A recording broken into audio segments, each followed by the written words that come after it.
দেড় লাখ টাকার বিনিময়ে সীমান্ত দিয়ে অবৈধভাবে ভারত পালিয়েছেন ঢাকা মেট্রোপলিটন পুলিশের সাবেক যুগ্ম কমিশনার বিপ্লব কুমার সরকার। রাতে লালমনিরহাট পাটগ্রামের দহগ্রাম সীমান্ত দিয়ে ভারতে ঢোকেন এই আলোচিত পুলিশ কর্মকর্তা। এদিকে সামাজিক যোগাযোগ মাধ্যম ফেসবুকে পাচারকারীদের এই সংক্রান্ত কয়েকটি কথোপকথনের অডিও রেকর্ডও ভাইরাল হয়েছে। বিষয়টি নিয়ে লালমনিরহাট সহ সারা দেশে তুমুল আলোচনা ও গুঞ্জনের সৃষ্টি হয়েছে। জানা গেছে, অর্থ সংক্রান্ত বিরোধের জেরে দহগ্রামের ডাঙ্গারপাড়া ওলেরপাড় এলাকায় ওসমান গনির ছেলে চোরা কারবারি শুভ স্থানীয়দের হাতে ধরা পড়েন। সোমবার রাতে পুলিশ কর্মকর্তা বিপ্লব কুমার সরকারকে দহগ্রাম সীমান্তের পথ দিয়ে ভারতে পার করে দেওয়া হয় বলে স্বীকার করেন শুভ। একটি বেসরকারি ব্যাংকের কর্মকর্তা পঙ্কজ দহগ্রামের অকসেদুল মমিন, লম্বা শাহিন, ফারুক, রাজীব, শামীম ও মোকসেদুলের সহায়তায় বিপ্লবকে সীমান্ত পার করে দেওয়া হয়। বিপ্লবকে জলঢাকা মিরগঞ্জের মিঠু, নিশাদ ও রুবেল পাটগ্রামে আনতে সহায়তা করেন।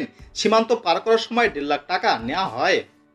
এ বিষয়ে পাটগ্রাম থানা পুলিশের ভারপ্রাপ্ত কর্মকর্তা ওসি আবু সাইদ চৌধুরী বলেন, বিষয়টি গুরুত্বের সঙ্গে দেখা হচ্ছে, ঊর্ধ্বতন কর্তৃপক্ষের পরামর্শ নেওয়া হচ্ছে, বিজিবিও বিষয়টি তদন্ত করছে।